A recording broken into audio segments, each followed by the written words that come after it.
O Brasil tentou, mas não rolou. Mas valeu pela prata.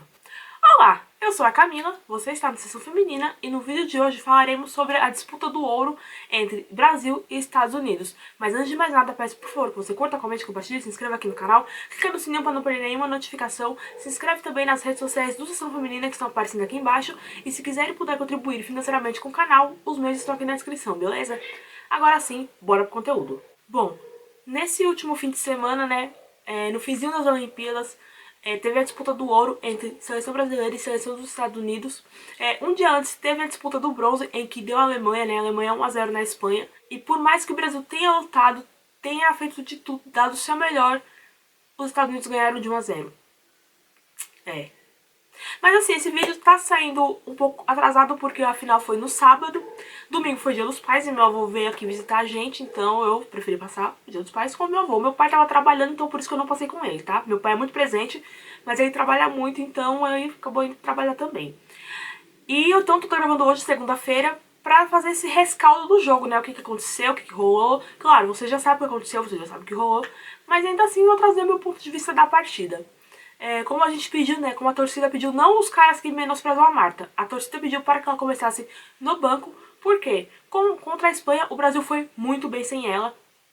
Claro, foi muito bem sem ela por uma questão que ela estava suspensa devido à voadora que ela deu na Olga Carmona. Pegou suspensão de 2 jogos.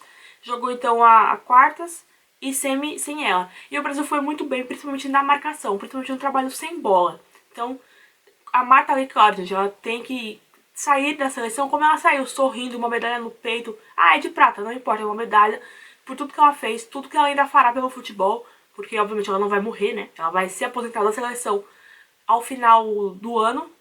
E aí por clubes, né, como ela tem 38 anos, então tá mais perto dela parar do que ela começar. Mas o Brasil muito bem contra os Estados Unidos, né? A gente sabe que é uma freguesia histórica, mas assim, por que não é freguesia dos Estados Unidos, né? Os Estados Unidos são uma grande seleção a ser batida. Então, não teria como, né? Às vezes, teria, porque o Brasil foi muito bem. Nos primeiros minutos, conseguiu fazer um gol com a Ludmilla. Ela que, o primeiro lance de perigo do Brasil, a Ludmilla jogou na mão da goleira. E isso vai assombrar por muitos anos. Por mais que ela tenha ido muito bem na partida, ela não poderia ter chutado como chutou muito fraco, a goleira pegou com muita facilidade. Em seguida, a Ludmilla chegou a fazer o gol, deu um drible lindo na defesa, acho que era até a Fox na jogada. E ela faz o gol, mas infelizmente estava impedido.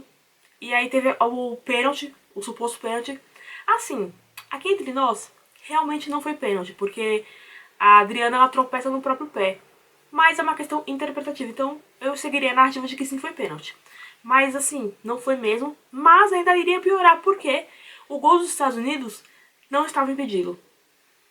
Mas por uma regra recente, porque na regra original, lá na regra antiga, lá nos primórdios, quando surge a regra do impedimento, ela estaria assim, porque a Smith participa da jogada quando ela corre.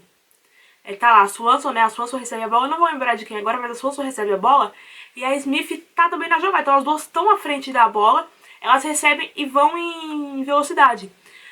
A Lauren deixou um espaço enorme para a Swanson receber a bola e a Tarciane, ao invés de marcar a Smith, ficou pedindo impedimento. E a gente sabe, né? É uma regra não escrita do futebol. Quem levanta a mão pedindo impedimento, tá dando condição para atacante.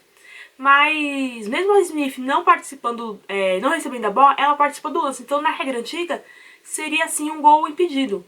Mas pela regra nova, né, desde 2013, foi até o Vitor Sérgio Rodrigues, jornalista da TNT Esportes, que explicou que foi uma regra alterada em 2013, que sim validou o gol da Swanson. Inclusive o trio de ataque dos Estados Unidos, Swanson, Smith e Rodman, atormentou muito a seleção brasileira, mas a zaga foi muito bem, né? Lauren e Tarciane, como eu disse, futuro da seleção brasileira na zaga. Elas têm que ser titular por muitos anos. Muitos, muitos, muitos. Depois do gol, pra variar, o psicológico do Brasil foi pras cuias. Né, mas assim, também já sabia, né? Os Estados Unidos faz o gol, já era. Todo mundo... A não ser que seja a seleção sueca, quando os Estados Unidos faz um gol em você, você vai ficar com o psicológico destruído, porque os Estados Unidos são a grande seleção, goste-se ou não. Mas o contexto, né? A Marta entra... Ela participa um pouco, né, das jogadas dos lances, mas a seleção, ela perde mesmo quando a Yaya sai desgastada. A Yaya sentiu desgaste, né? Ela tava, no fim do primeiro episódio, estava ali já sobrecarregada, né? Ela pede pra sair no intervalo, não sei nem se ela chegou a pedir pra sair, né? Mas ela sai no intervalo, o meio de campo desaba. E aí é onde os Estados Unidos conseguem se impor e sai o gol. Então, pra mim, não foi um erro do Arthur Elias, é claro. Erro pra mim foi ele ter colocado a Adriana de titular e capitã. A Adriana, acho que ela não fala inglês. Então, quando tinha lances pro Brasil, os pouquíssimos lances que a juíza apitou para o Brasil, ela ficou quieta. Então, tinha que ser uma capitã que falasse pelo menos inglês. Nem que seja, sei lá, o português pra ir xingar a juíza. Mas tinha que dar pressão. Eu teria colocado o Gabi Nunes. Eu teria começado com a Gabi Nunes titular. Então, assim, pra mim, o único erro do Arthur Elias foi não ter começado com a Gabi Nunes. Pra mim seria Jennifer e Gabi Nunes. A Gabi Nunes fica ali como uma centroavante mesmo, a Jennifer como uma segunda atacante. Porque a Jennifer como ponta, né, numa das pontas, não daria muito certo. A Ludmilla numa ala, e aí talvez na outra ala, colocaria uma outra jogadora, mas aí eu teria que ser o Arthur Elias para poder escalar, né? Mas assim, acho que de erro mesmo foi só a Gabi Nunes entrando mais pro finalzinho do jogo. Eu teria começado a titular, ou então no intervalo ter colocado ela também, porque só a Ludmilla chegou. A Adriana chegou muito a infernizar a Crystal Dunn, né, pelo lado, não, lado direito. Mas quando foi efetiva, ninguém chegou na bola. Ai meu Deus, eu só de lembrar uma tristeza. Mas tirando isso mesmo, foi uma seleção aguerrida, uma seleção que mordeu, uma seleção que jogou bem. Não vou dizer que foi uma seleção que jogou mal, jogou muito bem. A seleção estadunidense, ela tem umas atacantes, né, que eu já citei, que são muito boas. Mas é uma seleção mais acessível em relação principalmente às outras gerações que tiveram.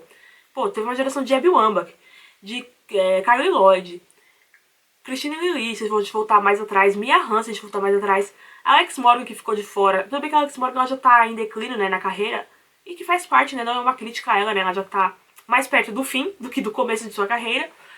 Mas ainda assim, era uma seleção acessível, sabe? É uma seleção boa, mas mais acessível. Inclusive com atletas atuando fora dos Estados Unidos, que era uma coisa impensável há anos atrás. Tá porque ainda você anos à frente. Mas, por exemplo, tem a Emily Fox no Arsenal e a Lindsay Horan no Lyon, Corbin Albert no PSG. Então, já é uma seleção aí com umas caras novas, caras que atuam no exterior, por mais que a Lindsay Horan já seja uma atleta histórica, né, campeã mundial. Estava no bronze em 2021, né, em Tóquio. Então já são caras novas que atuam no exterior, então já tem uma abertura aí pra equipe. Por isso que até se torna mais acessível, né? Porque se fosse depender só de NWSL com o fim dos pagamentos da US Soccer, né, a Federação Estadunidense, às atletas, porque até então quem pagava os salários das jogadoras da seleção era a seleção, não eram seus clubes. Quando a US Soccer para de pagar e deixa para os clubes pagarem, acabou esses contratos fixos, né? Elas eram contratadas fixas mesmo, funcionárias da US Soccer, não de seus clubes. Os clubes só estavam ali pra colocar elas pra jogar, dar uma camisa pra elas jogarem. Quem controlava tudo era a federação. Aí era realmente imbatível, porque elas viviam só daquilo. Passando a depender dos salários dos clubes, salários bons, inclusive, né? Os clubes pagam bem, claro, na medida do possível, né? Sabendo como funciona o futebol feminino, são bons salários. Elas passam a não ser mais contratadas, então abre um leque enorme de novas atletas que saem da faculdade direto para o exterior, atletas que não são draftadas, mas conseguem um clube na NWSL, também são chamadas e assim por diante. E claro, Emma Hayes, né, não tem como, um ídolo do Chelsea, uma treinadora que ganhou tudo, menos a Champions, ganhou tudo várias vezes, então era óbvio que ela daria muito trabalho para a seleção. Então, quando a Marta entra, né, já tá feito o estrago, né, o psicológico já foi para as cucuias, não tem o que fazer. Começa a perder muitos lances, começa a dar chutão e se perderem, enfim, acontece, faz parte. 1-0 só até que foi bom, né, porque já teve placares piores. Mas é isso, o futuro da seleção brasileira é jovem, tá na juventude, tem atletas que não precisam mais voltar pra seleção. O futuro está em Tarciane, Lauren, Lorena. Lorena fez uma enorme Olimpíada, enorme. Já saiu aí notícia que o Grêmio recebeu uma proposta de 3 milhões de reais, né? O valor era em euros, mas convertido para reais, são 3 milhões de reais. Se o Grêmio aceitar a proposta e, obviamente, a jogadora, vai ser a maior venda do Brasil em todos os tempos, superando a Tarciane, que foi do Corinthians para o Houston Dash no comecinho do ano, que foi em 2 e uns quebrados, 2 milhões e uns quebrados. Então, o futuro é brilhante. Portilho, apesar de ter ido um pouquinho mal na final, tem que ficar na seleção. Jennifer aproveitou muitas oportunidades. Priscila aproveitou as oportunidades também. Claro, a Priscila também poderia ter começado a titular ao invés da Gabi Nunes, também seria uma boa. Gabi Nunes tem que ficar. Então, assim, tem umas atletas que já podem ser dispensadas, não precisam mais voltar pra seleção. E o futuro tá nessa espinha dorsal dessas atletas. Yaya, que foi muito bem, Yaya dominou o meio campo. Então o futuro tá nessas atletas, tá na Yaya, na Priscila, na Gabi Nunes, na Jennifer, Lorena, principalmente a Lorena, a gente tem goleira aí pra muitos anos. Mesmo a Lorena já tendo 27 anos, ela tem aí cacife pra muitos anos de seleção. Quem mais? Pô, teve uma coisa muito legal que a gente ficou sabendo aí na internet, mas é uma teoria, mas eu quero acreditar que é verdade, que, assim, na regra nova do COI, para uma atleta receber a medalha no futebol, ela tem que ser relacionada no mínimo. E até então, a Luciana da Ferroviária foi como terceira goleira. A terceira goleira a gente sabe que não ia ser relacionada nos jogos. Entretanto, na segunda rodada da fase de grupos ainda, a Tainá Borges sente um desconforto. Sente um desconforto, acho que foi na coxa que ela falou, na panturrilha, não vou lembrar. Mas ela sai da relação e entra a Luciana. E aí a Luciana recebe a medalha. Ela tá com cara de poucos amigos, na verdade, né? Na hora de receber a medalha dela, mas beleza. Devia estar triste, né? Por ter perdido coisa e tal, mas ainda assim, um orgulho enorme. E a Luciana recebeu a medalha. Então, a gente não, as pessoas no Twitter levantaram a hipótese de que a Tainá fingiu esse desconforto para poder sair, né, da relação das partidas, porque só pode ser relacionada às 18. As 22 vão, mas para os jogos só 18 podem entrar em campo. Ser relacionadas e aí as 5 reservas entram em campo. Então, a teoria é que a Tainá fingiu esse desconforto na coxa para poder entrar a Luciana. Se ela sentiu ou não esse desconforto, não importa. O que importa é que a Luciana foi relacionada para esse jogo na fase de grupos e recebeu o direito à medalha. Nos Estados Unidos tem uma atleta que acho que até do Washington Spirit, que ela não foi relacionada para nenhum jogo, então ela não recebeu medalha. E ainda assim, ela subiu ao pódio depois para poder tirar as fotos, né, com o time. Ela não sobe no pódio para receber medalhas, mas depois ela aparece nas fotos. Então, Tainá, se você realmente fingiu esse desconforto pra Luciana poder entrar, você é muito foda. Sou muito sua fã. Eu já era sua fã no tempo de Corinthians, depois então fiquei mais fã ainda. E se você realmente sentiu esse desconforto na coxa, te desejo melhor, espero que você esteja bem agora. E também pra continuidade aí da temporada, você que é uma goleira incrível. Ela que é titular do América Mineiro, inclusive. Então a questão, não é nem a questão, é o futuro da seleção, é nessas jogadoras. Vou bater na tecla sempre, nessas jogadoras. E o mais importante, é claro, é a Marta saindo com uma medalha. Nada do que ela deixou, né? Ela não ganhou um título grande com a seleção. O problema é do título que não foi ganhado pela Marta. O pessoal tava levantando, né? Comparando ela ao Neymar, que o Neymar tem um ouro olímpico, né? Na Rio 2016, e ela não. Aí foram comparar. Aí até um pessoal no grupo que eu faço parte de futebol feminino perguntou quais outros grandes atletas deixaram um legado no futebol e não ganharam grandes títulos. De cara lembraram do Cruyff e do Di Stefano. Realmente são grandes jogadores, não ganharam grandes títulos com a seleção, ganharam assim por clube, são multicampeões, mas pela seleção não ganharam nada. Mas pô, o Cruyff moldou o Guardiola. O Guardiola, que é o maior técnico de todos os tempos. Guardiola, te amo. Ele foi moldado pelo Cruyff. E ele não foi lá, na hora de pesquisar, né, as suas influências, suas inspirações, ele não foi lá ver assim, eu não vou me inspirar no Cruyff porque ele não ganhou uma Eurocopa, por exemplo. Não, ele se inspirou pelo estilo do Cruyff, pelo que o Cruyff deixou de legado, né? O Cruyff que também foi treinador e o Cruyff treinou o Guardiola, inclusive, quando no Barcelona. Então, esse é o legado da Marta. É o que ela cimentou para as próximas gerações. Agora a gente vai ter o Mundial de Base, o Sub-20. Vai ter o Mundial Feminino Sub-20. Inclusive, eu tô gravando hoje, segunda-feira. Hoje, segunda-feira, vai ter a convocação final, né? Teve aí períodos de treinos. O Brasil, que é atual campeão sul-americano Sub-20. E vai ter aí a convocação final de 21 atletas, que é a Rosana Augusto, desculpa, confundi Rosana Augusto com Simone Jatobá. A Rosana Augusto, que foi uma grande jogadora, inclusive, está sendo aí, se mostrando uma grande treinadora, pode ser uma treinadora ainda melhor, né? Que ela começou no Atlético Paranaense, depois passou pelo Bragantino, Red Bull Bragantino, foi campeã da 2 com o Red Bull Bragantino, se eu não me engano, e agora está na seleção de base. Então, o futuro tá aí. São atletas, inclusive, que estão atuando no Brasil, porque quando a Marta era jovem, não tinha categoria de base no Brasil, eram pouquíssimos clubes que não tinha. E aí os primeiros foram surgindo, e agora praticamente todos os times grandes, os times de camisa, né, vamos dizer assim, que é o termo que a CBF usa, tem suas categorias de base. Beleza, algumas são melhores que outras, algumas são mais desenvolvidas que outras. Por exemplo, Ferroviária, São Paulo e Inter são, na minha opinião, posso estar errada, eu tô fazendo aqui baseado em achismo, que esses 3 clubes têm as melhores bases do Brasil, que estão sempre revelando jogadoras. Um outro clube aqui que corre por fora que também revela boas jogadoras é o Fluminense. Pese o Fluminense ser um time meio capenga ainda no profissional, mas tem uma boa categoria de base.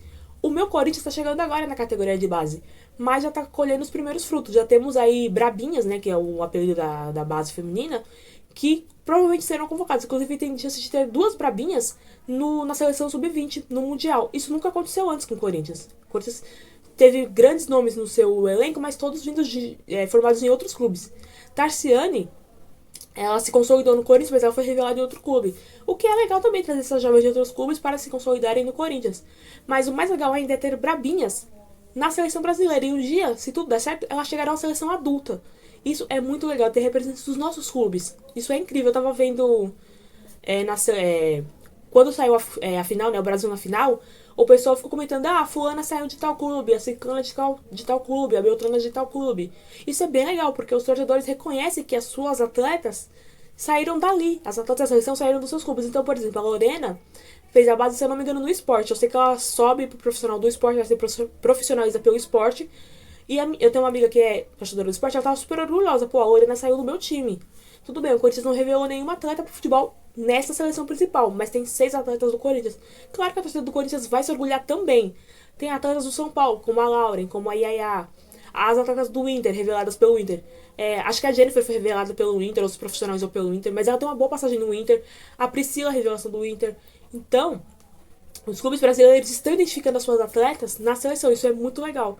E as brabinhas que vão vir, as brabinhas não, desculpa, a seleção sub-20 que vai ser convocada, são com atletas que atuam aqui no Brasil. Até então, se é uma menina na base, vai para os Estados Unidos estudar lá. Claro, algumas ainda vão para os Estados Unidos estudar e tá tudo certo, né? Se é o melhor para elas que vão.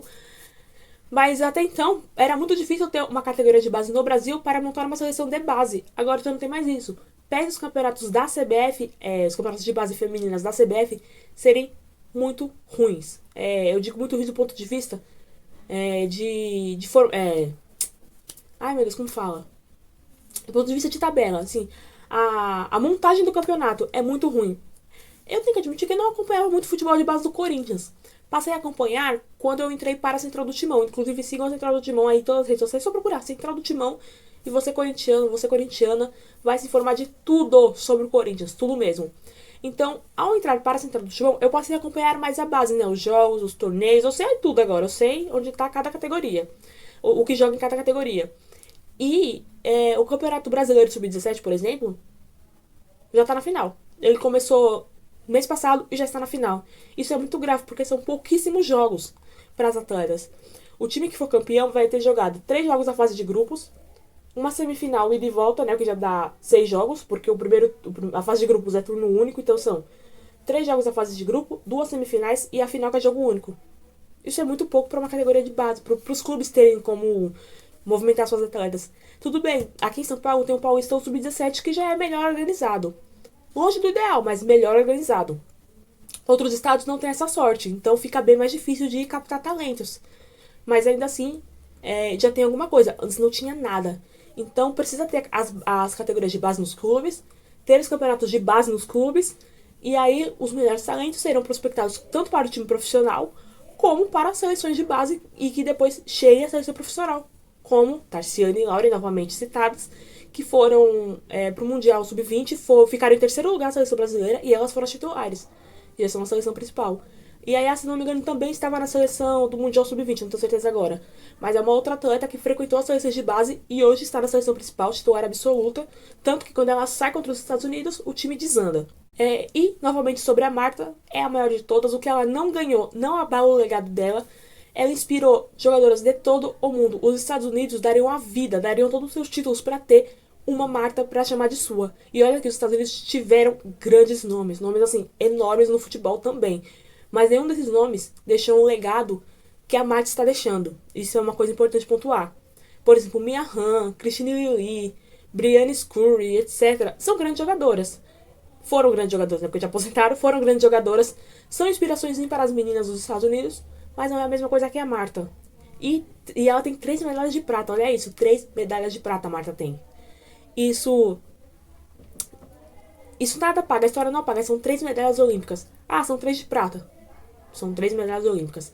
Acima da Marta, apenas Robert Scheid, o rapaz de sobrenome Grael, que tem 4 medalhas, o Isaquias Queiroz, da canoagem, que tem 5 medalhas, e a Rebeca Andrade, minha conterrânea guarulhense, com 6 medalhas. Ela só tá nesse panteão. Se já é incrível ter uma medalha olímpica, seja ela qual for a cor, imagina 3. Cara, assim, eu não sei nem o que pensar de ter 3 medalhas olímpicas. Eu seria arrogante, eu seria nariz empinado. Falar assim, você sabe com o que você tá falando? Eu sou medalhista olímpica. Eu seria um traste se eu fosse medalhista olímpico, que seria muito arrogante. Coisa que a Marta não é, inclusive, né? E ela saindo com um sorriso no rosto após receber a medalha lá e o brindezinho que. Acho que é um canudo. O brindezinho junto com a medalha, né? É assim que ela tem que terminar a jornada dela, com um sorriso, porque ela já sabe que ela já fez tudo. Tudo que ela podia fazer pela seleção brasileira, ela já fez. Tudo que ela fez pelo futebol feminino no mundo, ela fez. Ela inspira meninas em todo o mundo. Não importa a nacionalidade, não importa a origem dessa menina, ela inspira. Isso, não há dinheiro que pague, não há título que pague. Tanto que tem muita jogadora aí que é premiada, ninguém nem se importa. Assim, fulana ganhou. Beleza, parabéns pra ela. Ganhou bastante coisa, mas ela inspira. Ela é um exemplo. Tudo bem que assim, no futebol feminino, nenhuma jogadora é obrigada a ser exemplo de nada. Ela não pode ser exemplo se ela não quiser. Mas é meio que anda junto, né? Você ser uma boa atleta, você ser uma boa no que você faz, e ao mesmo tempo ser um exemplo, ser uma inspiração. É inerente à profissão, goste ou não. Então, eu acho isso muito foda na Marta, com todo aí o palavrão, desculpa o YouTube, mas eu acho isso muito foda. Ela é ela. E eu tenho um sonho ainda de vê-la jogando no Corinthians, nem que seja um joguinho só pra ter um joguinho. Só um joguinho só no Corinthians. Mas com a atual diretoria, a atual gestão tá cada vez mais longe. Já estava longe. Agora tá mais longe ainda. Então eu só tenho orgulho. Assim, eu fiquei triste, é óbvio que eu fiquei triste com a derrota. Ninguém gosta de perder, ninguém gosta de perder para os Estados Unidos. Então eu fiquei muito triste com a derrota. Mas ao mesmo tempo, eu fiquei muito orgulhosa porque a seleção, gente, quem assistiu sabe, ia cair na fase de grupos. Se não é o Canadá com o drone, lá com o caso dos drones, ia rodar. Inclusive, novidades no caso do Drone Gate. Quem descobriu o drone lá da Nova Zelândia, né? Lembrando, o Canadá mandou um drone para espiar o treino da Nova Zelândia. As duas seleções que iam se encontrar na primeira fase, na primeira rodada. Quem descobriu o drone foi a Rebecca Stott, zagueira da Nova Zelândia, inclusive mora no meu coração. Ela viu o drone e aí ela identificou que era o modelo X. Ela falou, ela deu uma entrevista pra Samantha Mills, né? Samantha Mills tem um podcast bem legal, inclusive. E ela deu entrevista pra Samantha Mills e explicou como é que ela identificou o drone. Ela viu o drone lá no céu e identificou que era um modelo, sei lá das quantas, né? Porque ela é uma cracuda de drone. Ela é fã de drone, ela gosta de estudar, de mexer com drone. Então ela identificou que era um drone e conseguiu aí investigar e descobriram que era do Canadá. Olha que loucura. Uma atleta que é fã de drone conseguiu identificar o drone que deu todo esse problema aí depois, né? Lascou o Canadá, que acabou beneficiando o Brasil. Aí pro mata-mata sem a Marta já. Mata-mata sem a Marta até um trava-língua. Foi pra cima, venceu com autoridade a Espanha. Contra a França já foi meio capengando, é verdade, mas venceu. Venceu a França, na França, contra o povo e a arbitragem. Contra a Espanha, contra a arbitragem, contra os europeus, né, que estavam lá. E com os Estados Unidos, inclusive polêmica, o árbitro de vídeo era espanhol. Na minha humilde opinião, o trio de arbitragem era, acho que inglês, não vou lembrar. A quarta árbitra era inglesa, né? A Rebecca Welsh, da Ulmus Pro League, que é uma árbitra muito ruim. E o trio de arbitragem era, se não me engano, inglês. Na minha opinião, não deveria ter arbitragem europeia, dados os acontecimentos envolvendo a seleção brasileira e os times europeus. Deveria ser uma arbitragem ou da Ásia, ou da África, ou da Oceania, sei lá, tem 5 continentes no mundo, né? Em algum desses deve ter 3 pessoas para arbitrar um jogo entre um sul-americano e um norte-americano. Então, também mais uma polêmica aí. Mas, pelo que entendi, o Kobe é meio omisso, né? Eu passei a acompanhar Olimpíadas muito mais. Eu sempre acompanhei Olimpíadas, mas era sempre assim, eu tô trabalhando, eu tô na faculdade, eu tô fazendo as duas coisas. Ou foi em Tóquio e tava de madrugada, eu não consegui assistir quase nada. Então, nessa Olimpíada horária foi muito bom, consegui assistir bastante coisa. Torci pra muita gente cair, sim, torci. Skate, no judô, no surf, torci pra todo mundo cair, gente. O melhor de nós, eu quero ver brasileiro ganhando. Torci, assim, mas não posso se machucar, nem nada, é só pra cair. Torci pra ginastas caírem. Assim, não pra ninguém se machucar sério, é só assim, caiu, perdeu ponto, pronto, tá ótimo. Mas essa foi bem legal de acompanhar. E também pelo Twitter, né, redes sociais aí fazendo a parte boa, né, de acompanhar, conhecer novas pessoas. Não conheci ninguém novo, mas eu consegui acompanhar bastante coisa, comentar bastante coisa, trocar bastante ideia. Então foi muito legal essa experiência. E claro, o Twitter, memes. Memes, memes, memes. Não há nada melhor que memes pra acompanhar qualquer coisa. E nisso o Brasil é craque. Aqui é campeão olímpico de memes. Então é isso, esse é o rescaldo olímpico aí. Então parabéns pra seleção feminina por essa prata. Fica o gosto amargo, né, porque chegou muito perto do ouro. Mas beleza. melhor a prata na mão do que a mão vazia vir de Espanha, que não consigo ganhar da Alemanha. A Alemanha capengando. Então, parabéns aí à seleção brasileira pela prata. Parabéns a todos os medalhistas, todos os atletas, primeiramente, né? Todos sem exceção, parabéns. E parabéns também aos medalhistas olímpicos, inclusive aí depois tivemos o ouro Ana Patrícia e Duda do vôlei de praia. Teve o bronze do vôlei feminino, que foi simultâneo ali ao jogo do Brasil. Inclusive tela dividida, eu sou totalmente contra. Assim, quer ter a tela dividida? Põe um canal à parte pra tela dividida. Um jogo só do Brasil, no futebol, um jogo só de vôlei e põe uma tela dividida lá. E você vai lá e assiste as duas coisas ao mesmo tempo. Porque tela dividida dá zica. E que mais? Ah, sim, tivemos aí também medalha no taekwondo, que eu nem sabia que tava taekwondo ainda no programa olímpico. Ganhamos uma medalha no taekwondo de bronze. Tivemos aí o judô, tivemos o Isaquias também ganhando medalha, muito legal. Então, assim, parabéns aos nossos medalhistas, né? O Brasil ficou com 20 medalhas, né? 3 de ouro, 9 de bronze e 6 de prata. Acho que foi isso, né? Então, totalizando aí 20 medalhas. Se eu não contei errado, são 20 medalhas. Assim, são 20 medalhas, mas acho que eu contei certinho por medalha. Ficando em 20º lugar na tabela geral, né? Na competição geral. Não que seja uma competição, mas na lista geral ali, classificação geral, o Brasil ficou em 20º. Foi só uma medalha a menos do que em Tóquio, né? Tóquio fechou com 21 medalhas, o Brasil esse ano fechou com 20. E nossos atletas estão de parabéns, sem exceção, todos sensacionais. Com tudo contra, né? Pouco investimento, empresas que só patrocinam quando já tá lá no topo, né? Ninguém patrocina quando está na base. O Bolsa Atleta, importantíssimo para os atletas brasileiros. Esse programa incrível que beneficiou muita gente. Espero que beneficie muito mais pessoas. E, e é isso. Agora é contagem regressiva para as Paralimpíadas. Paralimpíadas vai ser bem legal também. Vai ser em Paris. Pelo que eu andei pesquisando, transmissão exclusiva do Sport TV 2. Não sei se vai ter outros canais ainda. Não sei se vai passar na Casa TV. Parece que não. Mas não tenho certeza ainda. Certeza mesmo no Sport TV 2. Paralimpíadas em 31 de agosto que começa. Vai ser bem legal também. E assistam Paralimpíadas. Assistam Paralimpíadas. E esse foi o último vídeo sobre o futebol feminino de Paris. Espero que vocês tenham gostado dessa jornada, desses vídeos. Primeira vez que eu solto vídeos diários. Primeira vez que eu solto vídeos aí, principalmente breaking news. Tudo bem que esse aqui tá saindo um pouco atrasado. Mas é porque aí foi força maior. Mas se vocês querem ver mais conteúdos de futebol feminino, querem ver mais conteúdos de seleção brasileira, querem saber do Mundial de Base, que vai começar aí, querem vídeos sobre o Mundial Sub-20, querem vídeos das seleções brasileiras de base, de futebol de base, enfim, tudo relacionado ao futebol feminino, por favor, curte, comenta, compartilha, se inscreve aqui no canal, clica no sininho para não perder nenhuma notificação, se inscreve também nas redes sociais do Sessão Feminina, que estão aparecendo aqui embaixo. Se você quer ter uma coleção bem organizada, bem bonita, bem catalogada, quer catalogar a sua coleção de seleção brasileira igual as minhas aqui, inclusive essa daqui veio diretamente do vestiário da seleção lá em 2020/21, meu planner pode te ajudar, o link tá aqui na descrição. E se você chegou até aqui, comenta com emoji de medalha de prata. Comenta aqui várias medalhas de prata nos comentários que ajuda a espalhar esse vídeo para mais pessoas. Muito obrigada por ter assistido até aqui. Até o próximo vídeo. Valeu. Valeu, Brasil. Vamos que vamos. Mundial Sub-20 tá aí, Mundial Sub-20 Paralimpíadas. Tchau.